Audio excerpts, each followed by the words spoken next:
The first one is happy birthday.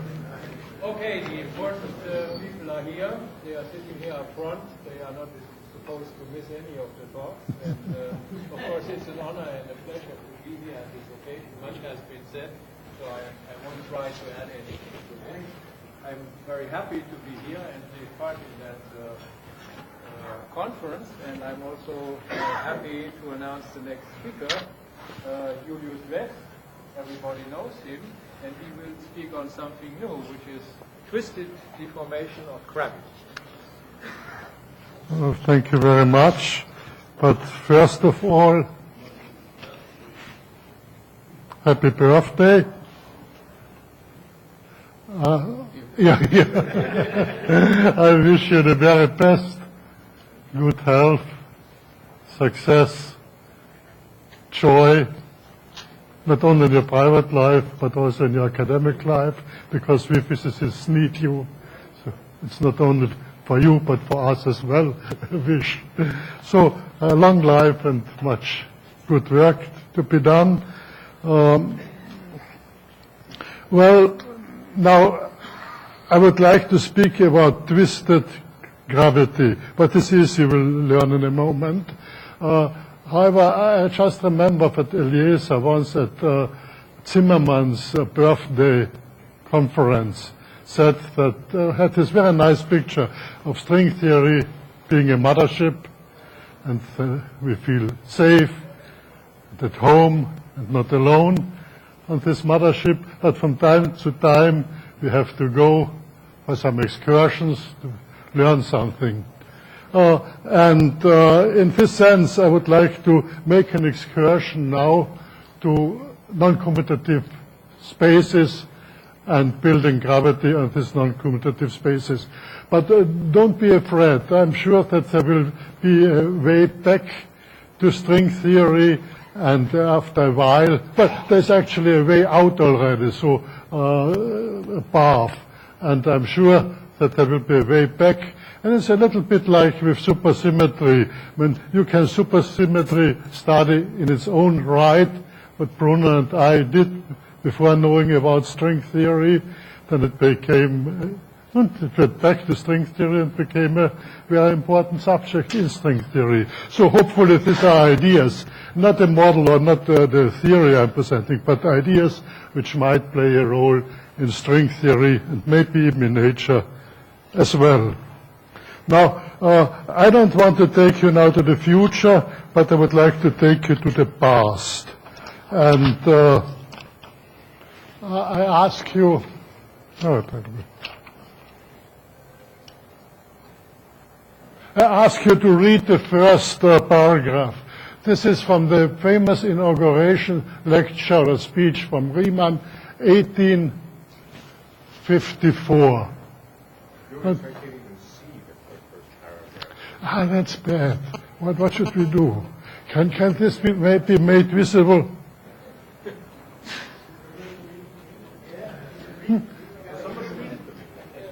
You cannot see it. I can. I think he doesn't have to.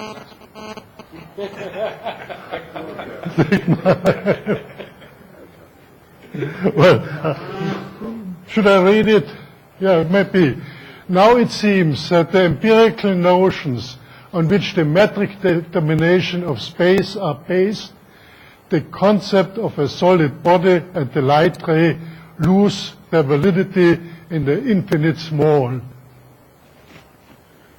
It is therefore quite definitely conceivable that the metric relations of space in the infinitely small do not conform to the hypothesis of geometry. And in fact, one ought to assume this as soon as it permits a simpler way of explaining phenomena. I think this sounds as a modern research project. The only difficulty we have is that the last sentence, as soon as it permits a simpler way of explaining phenomena, is missing nowadays. When we go to very when we go to very short distances, we somehow have the feeling that something between general relativity and quantum mechanics is in principle unsolved, and we hope that this will show at small distances that the problem could be resolved, understanding this, but no phenomena yet for a long time. Now, therefore, I also would like to read the last sentence.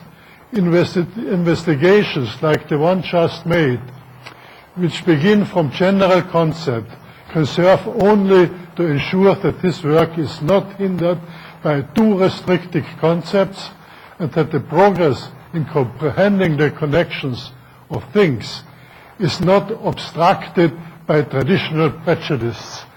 So this I hope as well, that what we are trying to discuss is not obstructed by traditional prejudice.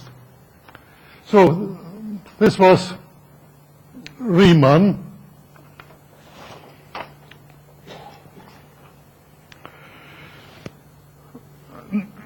How do we go about it to think about a theory which has no metric? I mean, we have no obvious path to follow it.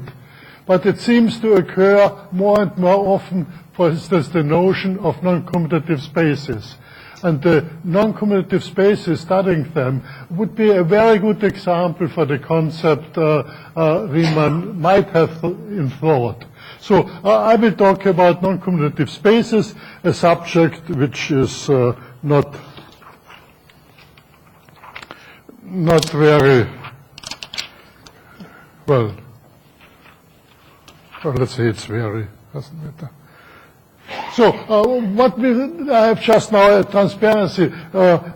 Riemann probably could not expect that the geometric approach with differential manifolds covers an enormous range of distances in physics, from very large to very small. The varies without limits almost.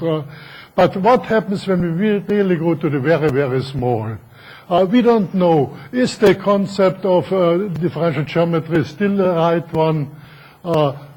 Have points a meaning at very small?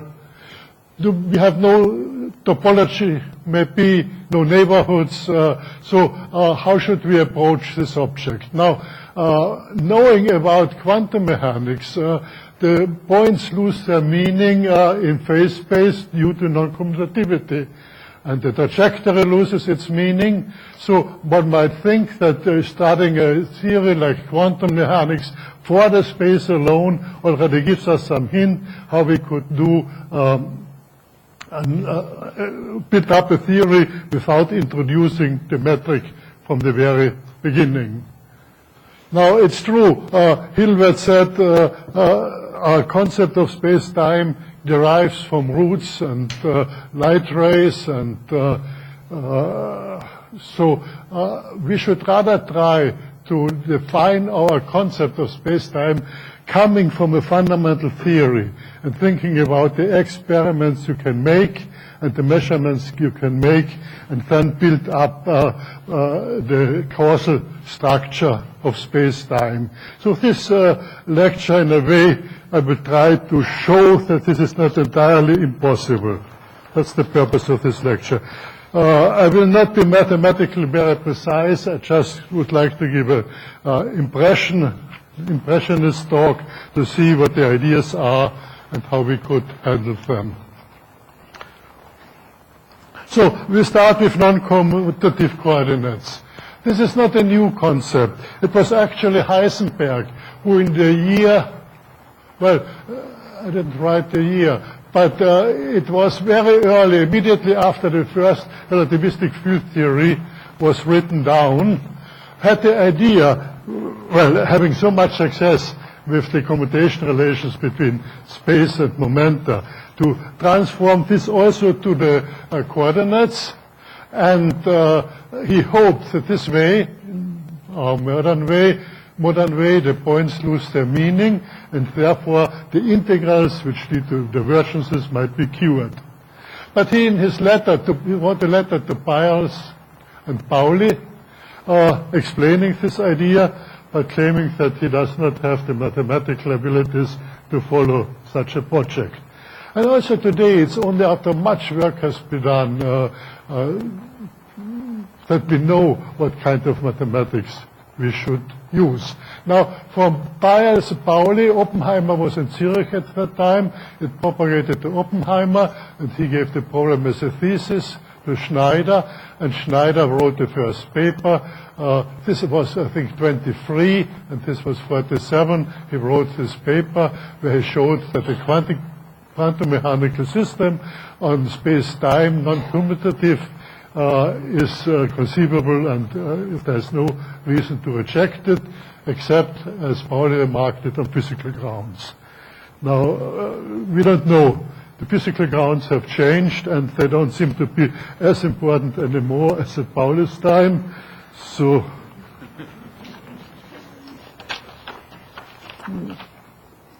now, how do we approach the problem now? Of course, we could just follow quantum mechanics and make matrix representation, but this is almost undoable because we don't have the right techniques. We have learned a lot from quantum mechanics, but not enough.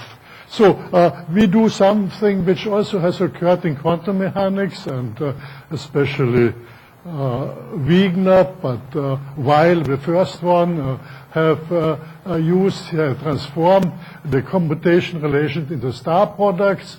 So we start, that's the start what we assume. We have to assume something. With a commutative smooth manifold, which we call M, and it has coordinates x1 to xn. We rather should not call them coordinates but parameters. We do not give any structure to this space here, no causal structure, nothing. We have to parameterize what we are doing somehow. And this is a natural way, coming from non-commutative geometry, to just parameterize it by commuting variables and study the linear functions and differential functions on this parameter space and see how far we can get to build up a theory. So now the linear space of smooth functions, linear space, smooth functions on M, we call function M, and I will denote it by FGH. And we know that there is a product. We just multiply two functions with each other, and this product is the pointwise product, and it makes the whole system to an algebra.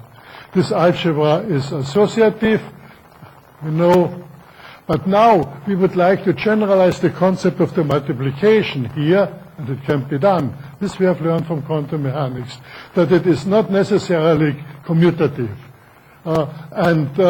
This then defines an algebra, and this will be the input we use to construct non-commutative coordinates. And this is handable, which I would like to show you with a few ideas we have to add. We can really go all the way to a non-commutative gravity. Now, there are examples for this product. Is first of all the star product. Let me see. Here it is. Here it is not. Yeah. The Moyal-Weil product, which we learned from quantum mechanics. If you have two functions, you star multiply them, and the star multiplication is written here. You take the function, the other function, and then you put this differential operators in it. This here differentiates the first one, the first function. This differentiates the second function. You sum over all the exponential, and then at the very end you put y equal x. This gives you the star product. And what's so special about this star product? It's very special because you can prove that this product is associative. And associativity is really the most difficult thing to get a spacer function from there you would like to start. But so this, we know that this is associative, and when we go and take the commutator, the star commutator, multiply x mu with x nu, with star multiplication, make the commutator, we get exactly the relation of the non-commutative relation. So the star product is a way to realize the algebra. So, but there are many more star products, and I just would like to point out, this is of course the simplest one, and it's our playground now, but there are many more, and I just would like to give you a small hint. Well, let me just tell you the most general one. It was shown by Kontsevich that if you have a product, of two functions, which starts with the pointwise product, and this P are differential operators, and the first one, which is the linear differential operator, acts, or the first one in the expansion in lambda, acts like a Poisson structure, that it's always possible to find a class of differential operators such that the full object is associative.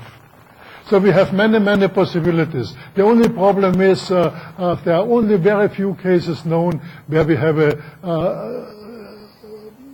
where we know these operators. Kontsevich has only shown that you can iteratively construct them, but we have no general formula for them. It's like multiplying two exponentials. I mean, you can use Hausdorff formula, and you know that it finally closes, but for each group you have to do it again. So that's the problem, except now for a few cases, and for a while is it, that we can write down, and it has just a Poisson structure, as in phase space. Excuse me. If we impose some symmetry constraints, does this constrain the kind of product you talk about? Suppose that you wanted to be symmetric, say, in the or symmetric in something else. Well, not very much. I mean, the purpose of Kontsevich is to write the most general thing. Now, but you are completely right. For instance, there is an attempt, there's work done to implement physical requirements on the Poisson structure first, and see if what the star product then, which is associative, will be, and use this star product to continue. But that's more a game. We don't have specific rules how we can read off the properties of the star product from the properties of the Poisson structure. But it's exactly one way which we try to follow, and or some of us try to follow. Now, of course, when you write down the associativity, defines all the next differential operators. And this is the hard problem to solve. But there's a full class for any Poisson structure. That's quite amazing. Of course, there's one problem as a physicist. The mathematicians define a class. We don't know if each element of this class gives rise to the same physics. And so, say more, maybe. Now, there's one subclass of star products which was introduced by Drinfeld. Can I say a question first? Yeah. The usual star product, I call the usual one, the Yeah. vial, that's very, very closely connected with the algebra of infinite matrices. Yeah. Are all of these... No, not at all. Not at all. Because, for instance, you could use the algebra, Lie algebras. You can use the star multiplication to define a Lie algebra. And you know that there are finite dimensional representations in this Lie algebra. And moreover, for instance, you can do it for the Q deformation, not only for the Lie algebra Q deformation. And in this more complicated case, we get discrete eigenvalues of the coordinates. Here in quantum mechanics, we know that the non-commutativity leaves the coordinates at momenta continuous. Okay, but are there matrix representations of these structures? Well, it depends. If you use the product which is a Lie algebra, and if you sit down and calculate its representation, it's the usual matrix representation. Not always. Not always. Well, not always, because you have to start from a Lie algebra. But there's no way to guarantee that they are finite dimensional representation. Well, it's even more complicated, as you mentioned it. As a mathematician, you have to insist that this is a formal power expansion, which means you have no control if the series converges. And actually, taking functions, you can always show, using Borel's theorem, that you find functions for which it's not convergent. But for polynomials, it's always convergent, because the derivatives end. So there with polynomials, you would have a finite dimensional representation, yes. Good. But in general, somehow, there's a problem, but as a physicist, I would like to make an advantage out of it. Because this expansion here shows that you actually are only considering the algebraic properties. And that's exactly how I would like to approach the problem. Come from the algebra, see how far you can get from the algebra, and introduce the other notions of continuity, differentiation, and so on later. So this is an algebraic property project, and not always I will keep the lambda. It will be because in theta mu nu I will absorb it. So, well, now Drinfeld gave us a subclass of star products which work very well for vector fields. So, if sigma is the space of vector fields acting on the space of functions, then you define an element which is in the cross product of two spaces of vector fields. And yeah. Well, the polynomials, these are linear differential operators. And after a certain power, the derivative is equal to 0. The zero for this term takes you to higher power. The zero for the term takes you to higher power. Well, you are right. You are right. Yeah. You are right. But there's no reason why this first one should have only linear derivatives. You're right. Yeah. So it's not a finite dimension. Yeah. It depends really on what you choose. I mean, if you choose a Lie algebra, you will get the representations of a Lie algebra. But, so it really depends on it. Yeah. Well, actually, I should not Poincaré Birkhoff-Witt. You really would like to get star products which give you all the richness of the space itself. So then you get out of the finite dimensional representation. Thank you for pointing it out. Yeah. Well, now the twist. That's a new concept. So we have the idea of the star product as a new concept, and we have the idea of the twist.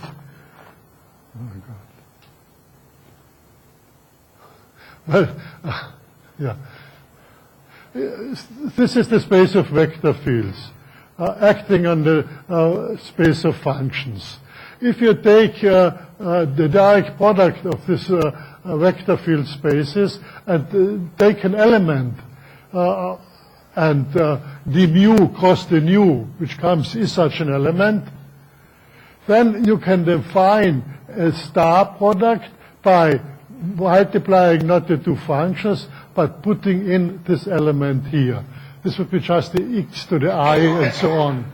But this has to satisfy, again, properties, which are co-cycle properties, but they guarantee that the product will be associative.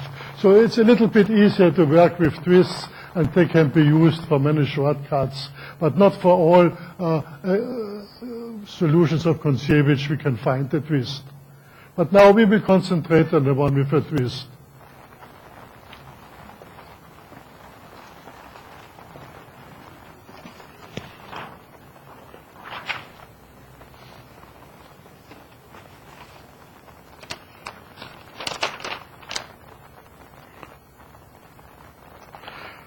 Well, now we look. No, that must be later. Huh? Yes. Sorry.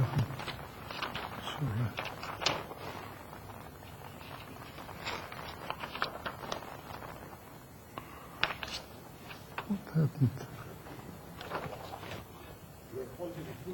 Huh? Yeah, but it's sorry. Sorry. If you don't see well, it's always a problem. This was no. Right.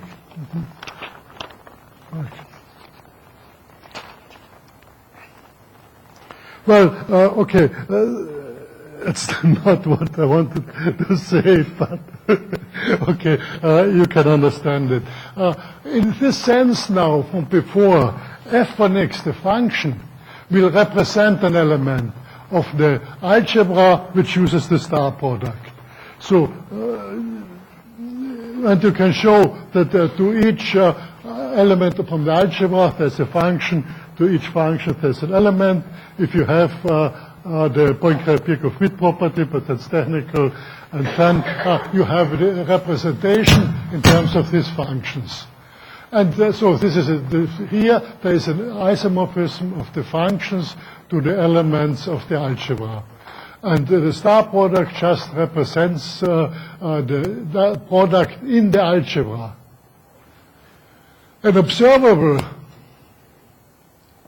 you would take an element from the algebra and say that's an observable. Coordinates, function of coordinates, derivatives, and so on. And they will also be represented by these functions here. But the dynamics which you would like to define should be entirely defined in terms of star product operations. And then you define the dynamics, and from this dynamics you find how these objects evolve, for instance, in time, and then you have to go back and see if what type of dynamics occurs for their representations in this function space X.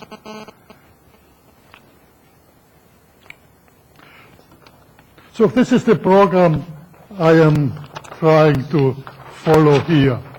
But to define the dynamics, you need derivatives. Not necessarily, but it helps.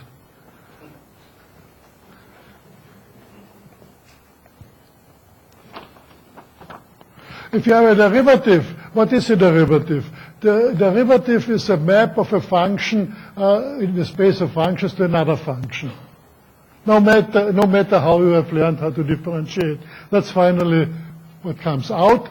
And now you consider f and the derivative of f as the representatives of elements, and therefore it defines a map from the elements here to the elements here. So the derivative, if you had, is a map of a function as an element of the space with the star product, an element of the space with the star product. That's, but then you also need the Leibniz rule, how to multiply two functions, and this would be a very essential input. The Leibniz rule tells you if you have the product of two functions, you differentiate the first one, and so on. Now, you can use this concept up there to show what is the derivative of f star g, and it follows the Leibniz rule, because f star g is a function, and you have to differentiate the first one, the second one, and then you have to differentiate the star as well, if it is x-dependent. In our case, it will be x-independent, and then the rule is simpler. We get the same Leibniz rule as before. And you can also show from the very definition that two derivatives commute. So you have extended the space of algebra to an algebra where you include also the derivatives, and this we call differential operators.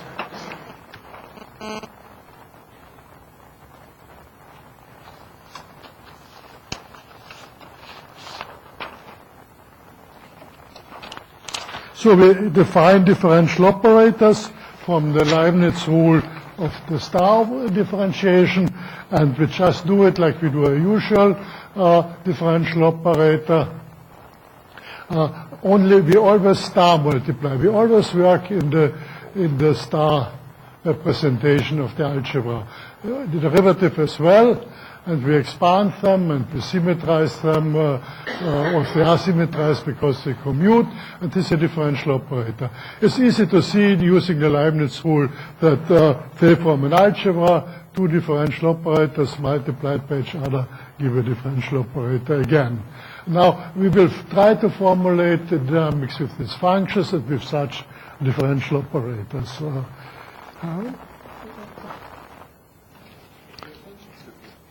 Yeah. How did you define the algebra on the differential operator? Well, I don't know if you mean, if I multiply two of these differential operators, I have the Leibniz rule. I know how to take the derivatives always to the right. The left-hand side I star multiply, which is a function again, which now is used. So in the product you get something which is exactly of the same structure, using the Leibniz rule. The Leibniz rule is the important input here.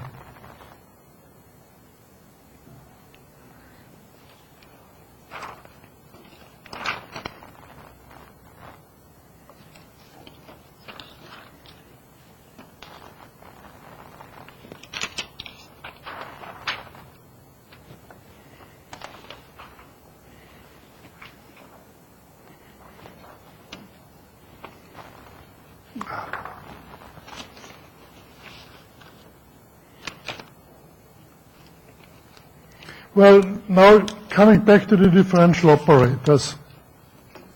They form an algebra. Now, you can show, and I won't do it, but you can prove it, that if you have a differential operator in the usual sense, point multiplied with a function, there's always a differential operator in the star representation. If you star multiply a function, you get the same result. If this differential operator is a function, for instance, you also get here a differential operator, but a differential operator involving infinite many derivatives. So it is in the space of the differential operators that you have an isomorphism between the differential operators, and here I have written such a differential operator. You see here the derivatives, here you see the coefficient functions, and they of course involve the theta from the star, and if you multiply two of them, you get what you want. You get the product of two such differential operators is the star product of this x of d. So you have a star representation of the differential operator. And especially if you multiply two functions, you have a star operation of the differential operator on G. So in this way, you transform the dynamics from multiplying with function from first derivatives like vector fields, second derivatives, into a class of differential operators with infinite many derivatives. And you expect then that the dynamical equations will be equation with infinite many derivatives, which to start with I would recommend to stay away from. However, what we hope is that the structure which is behind it will give a possible way to make an interpretation of these operations and to give some way to exploit the physics. Now, what should I say? This is this concept here. Yeah. Now, for this concept, for instance, this is the basic formula. If we take this formula and take this as a field and as a gauge transformation, we can transform the gauge transformation into a star operation. So that's the way to start to build a gauge theory. We can also, if this is a linear differential operator, vector fields, transform this into a star operation with infinite many derivatives, but which satisfies the same algebra. And this same algebra is the algebra of diffeomorphism, and here we get the algebra of the diffeomorphism expressed in terms of differential operators with infinite many derivatives. And now the idea is very simple. For instance, the general relativity, it's hard to generalize the concept of coordinate transformation, but saying that general relativity is the theory, gauge theory of the differomorphism algebra, we now try to construct a theory which is covariant under this algebra here and arrive at the deformed gravity theory. So this concept is clear, but now the concept of interpretation.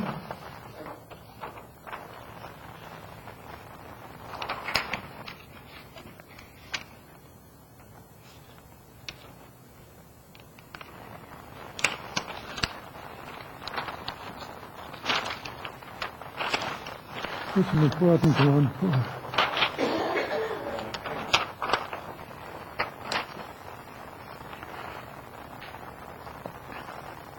So first we have, up to now we have set the formalism with which we would work. Now we would like to see how we can make a physical interpretation, assuming that this function here is, the observable is an element of the star algebra. Then we define in this set functions centered around the point x0, which have, I draw them, no, I don't have anything, which are 0 outside a certain radius characterized by r, R1 in some part inside, and which are infinite often differentiable. These functions exist in mathematics. If you decompose the unit, you use these functions, so they exist. Now, if you multiply your operator with these functions, you get the function here centered around x0.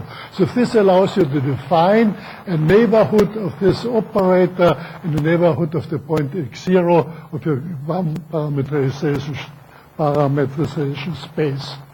Now, if it is possible to get with r to 0, if this exists with all the infinite derivatives, then you evaluate this operator here at the point x0. In general, it will not be possible, but you can define neighborhoods and which you define your operator and see how functions of this type propagate. So it's like a bubble. It's a little bit like a bubble. If the limit doesn't exist, and for instance, with our simple model, that's already the case. If you have quantum mechanics, you know that you cannot find any function which localizes them. Momenta and coordinates. Now here's momenta and momenta. You can find functions with localized part of them. The other will be non-localized. And you should construct something like the minimal wave packet. And from the minimal wave packet, you get a set of neighborhoods and which the function define. And then we will formulate everything in terms of differential operators, but it's not clear what the Cauchy problem is if you know the data only in such bubbles, what the causality is, and it is the dynamics of the theory which we are going to develop, which should tell you what the causality structure of the parameter space is. Now, for the construction of this space,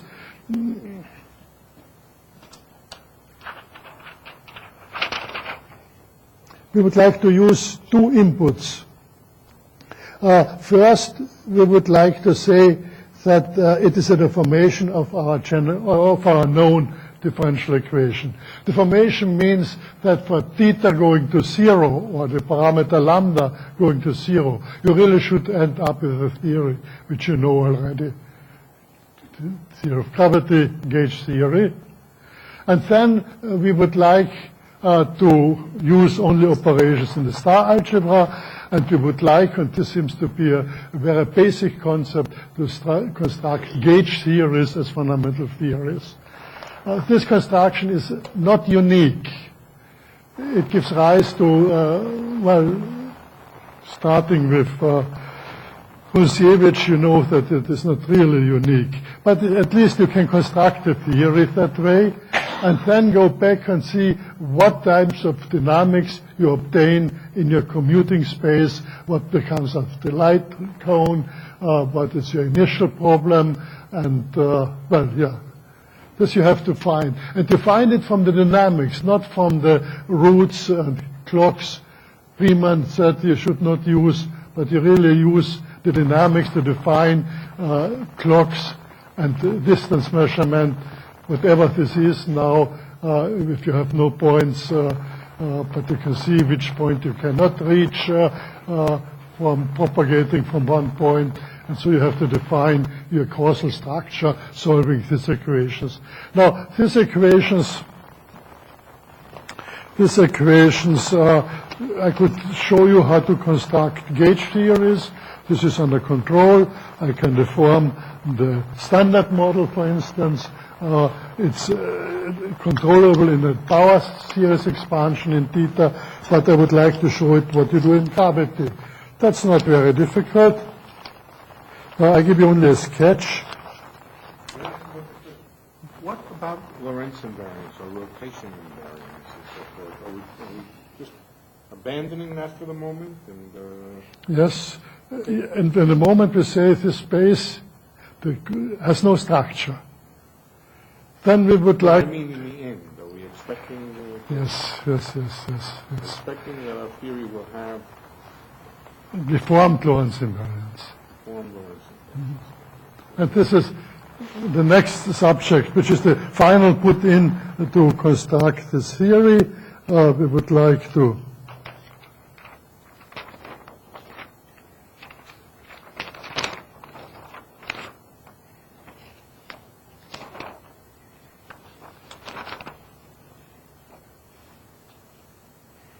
start from the algebra of diffeomorphism, which I have lost. But that's the construction principle. Oh, it's here. Yeah. The construction principle. You start usually. You start from coordinate transformation. Then you show that the infinitesimals can be expressed in terms of a vector field acting. Here, take a scalar field. Now, this formula here you replace by this differential operators. And these differential operators represent the same algebra here. This you can show. This is part of what I've shown you before. And now you try to represent in this form the algebra and take a gravity theory. So the star representation of the algebra of diffeomorphism you would call a theory of general relativity.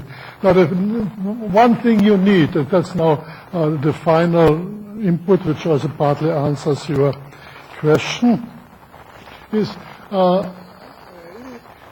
you have to be able to multiply two functions and see how they transform.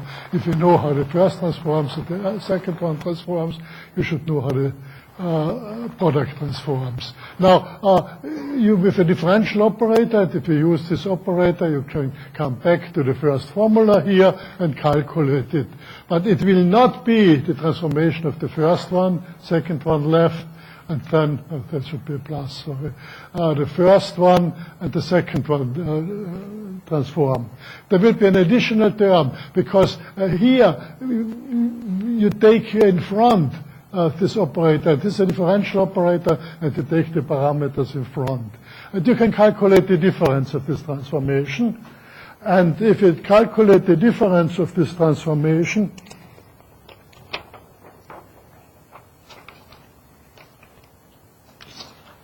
what I'm doing.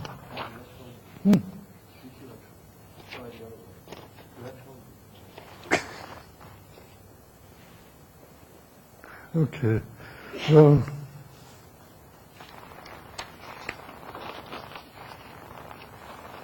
that's an important step, yeah. No, that's impossible to find.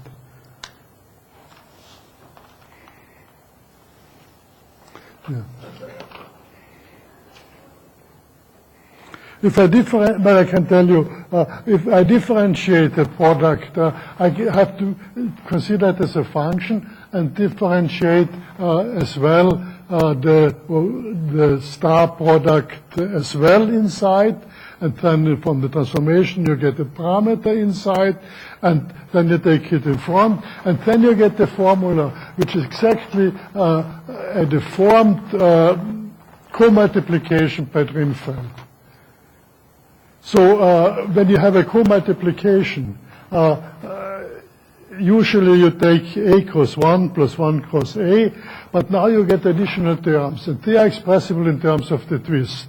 So it is, after you have calculated this, coming from physics, you see that you get a formula which you can find in Drinfeld's work on the deformed differential algebras. If you do this, now you can use this and express the whole formalism that the algebra is not is the same algebra, but its co-multiplication, how it acts on the product of fields, has changed by the twist. And this we call a deformation of the algebra. So we can show that the algebra can be represented as a deformed algebra, and the Lorentz transformation can be defined as deformed Lorentz transformation. So in this sense, Lorentz invariance is preserved, gauge transformations are preserved. However, now you construct the theories. I won't go through it in the 10 minutes, but you start with well, now I must say metric. I introduce a metric as a star metric, not saying what it is. Giving the dynamics of the Einstein-Hilbert formalism in terms of the star multiplication, write it down and solve, and then see what this metric implies for the functions which are represented in terms of commutative variables. However,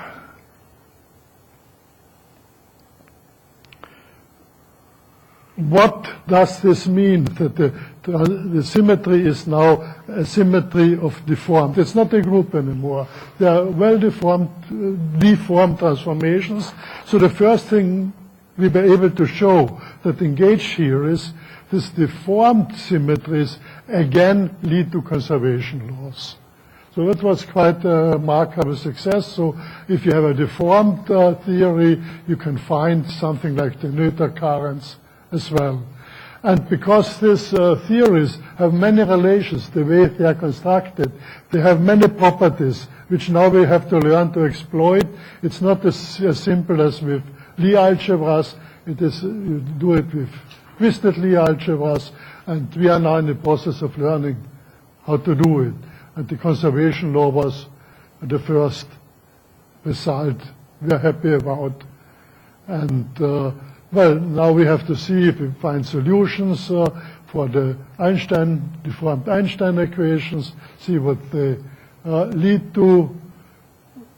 And the work starts now, which we have not done yet. But I don't know, a few years ago, if somebody would have said I should build general relativity on non-commutative coordinates, I would not have known what to do. But it's a well-established formalism, uses facts of mathematics, and there's a star product. It's the co-multiplication which are important. And the co-multiplication, I realized, are the generalization which are hardest to understand for physicists who are trained on doing the usual co-multiplication. It is really something different. Well, I think that's a good place to stop. Just showing formulas will not. Okay, thank you very much.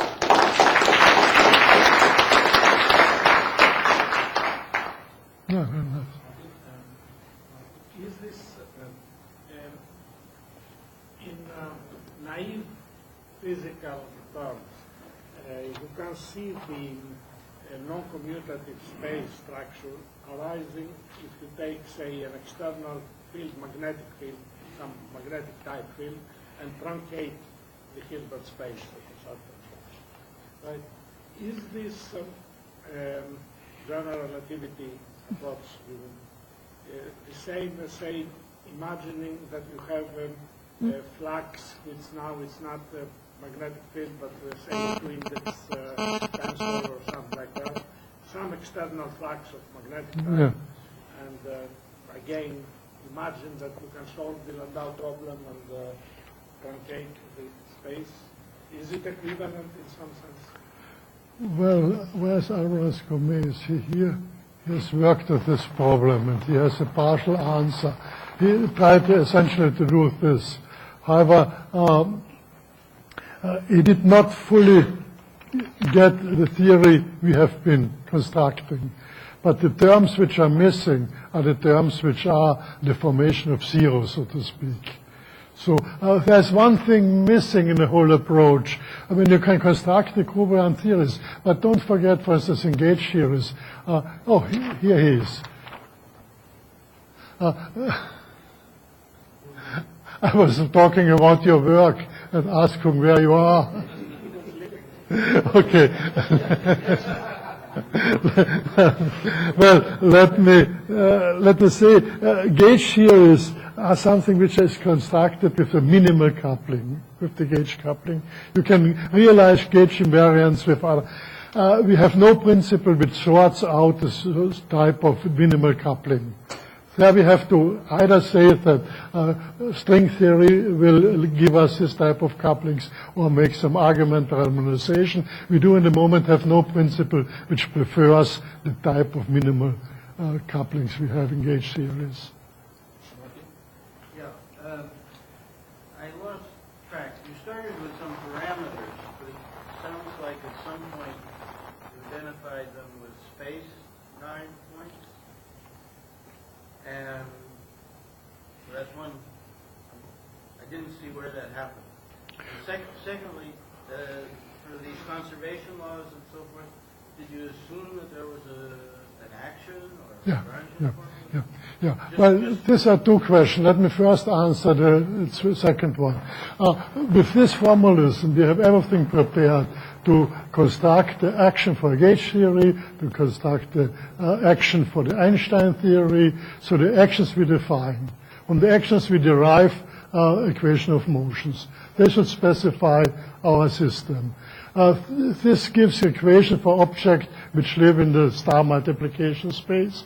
What do we do when we measure them? I have shown that you can evaluate these operators on certain points in the parameter space.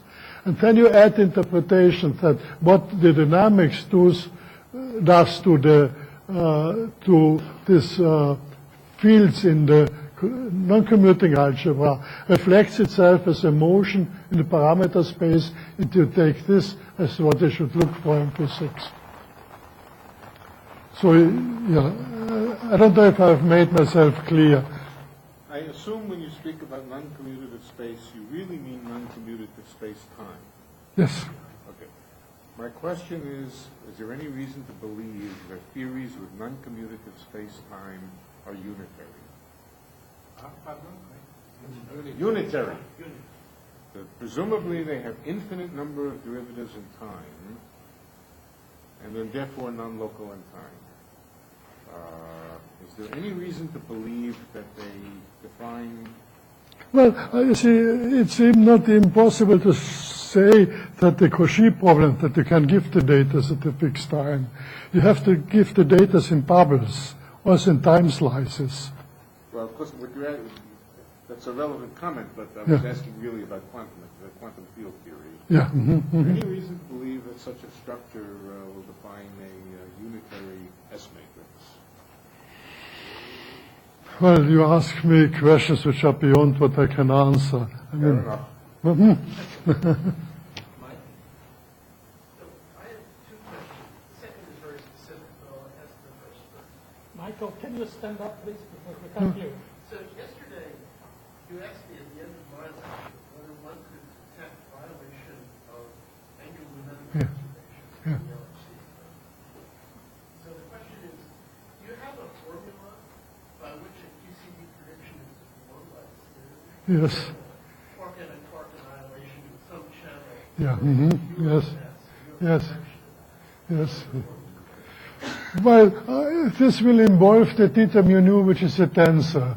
It's like when in a way that the theory is coupled to an antisymmetric tensor which has a non-vanishing vacuum expectation value. And this would be the phenomenology what you need for it. Constructed in a well-defined way, but this will violate the usual notion of rotation invariance. And the formulas I can give you in an expansion in theta. I cannot give you in to all orders, but expanding in the second order. We have written it down, also for the standard model. Some models of form Lorentz predict a variation with energy of speed of light, for example, from a distance object like gamma rays. I do not quite understand. Can you repeat? Louder. Okay. So some theories of deformed Lorentz. There is a microphone. Well, speak louder. Okay. Some theories of deformed Lorentz invariants Yeah. predict an energy or a polarization dependence of the speed of light. Well, Your theories predict that or not? Well, I think it's not my philosophy. I think that this should happen at very, very short distances. And that if you go to larger distances, there's a phase transition in space-time which brings you back to our commutative space. We are quite sure that the commutative space description is valid for larger distances. Direct comment to this one. Okay. At least in the simplest form of non-commutative, what you're doing is quantum. If you're doing your quantum field theory as opposed to classical field theory, on a non-commutative space, there's an issue of UVIR mixing. So I think there would be much more dramatic corrections than just small corrections in the ABC. Well, I don't know if this will be present in the gauge series. There are. No, it's in your formulation, the Seiberg-Witten formulation. There are calculations now which show that they do not expect this mixing. Let me say it the simple way. If as long as I do a power series expansion in theta, I cannot see it. Yeah, but this goes beyond the power series in theta. That's the theta in the denominator. That's the Yeah. yeah. It reflects the divergence, the UV divergence in the theory. Yeah. You define the belt with the infinitesimal diffeomorphism. Yes. And it didn't satisfy the Leibniz rule. No. Now, then can you formulate finite diffeomorphism? And in particular, can you define a manifold in which the different patches need finite transition function from one patch of coordinate to the other? Well, finite, I don't know. But, the Drinfeld way of looking at the deformed co-multiplication, the deformed Leibniz rule, is a mathematically completely consistent scheme. Therefore we call it deformed. It cannot take what you have learned for the usual algebra, but nevertheless, it's a generalization to the Hopf algebra scheme, and it exists as a Hopf algebra, and it's a deformation of the Lie algebra into the Hopf algebra. So.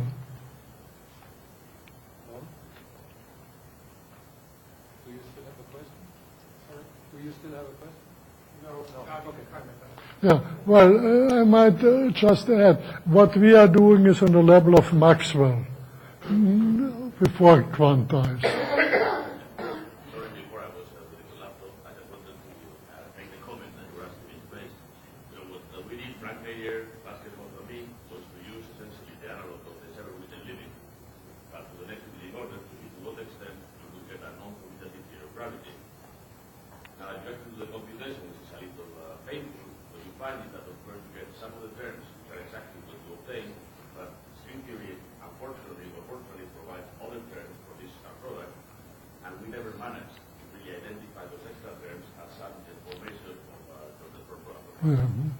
Well, but these are exactly terms which are quadratic in the theta and which are the deformation of zero, so to speak, which you can change your theory by this deformation. And that's what I expressed by saying we don't have a principle of minimal couplings or minimal gauge transformation. Maybe we should use string theory to get a principle what type of interactions. However, that gauge invariance is not enough. We started with a definition of observables. Mm-hmm. Are these observables operators in physical Hilbert space? Well, I was just saying that we discuss it on the level of Maxwell's theory, of field theory. They are not quantized, second quantized or quantized yet. I mean, we can do it. We have models where we try to do it. There are things we can do, things we cannot do it. But what I was talking about was on the level of field theory. You approach physics from the field theory. You can do it. Some abstract objects. Do they have numerical? I try to show that you have this abstract objects with the head.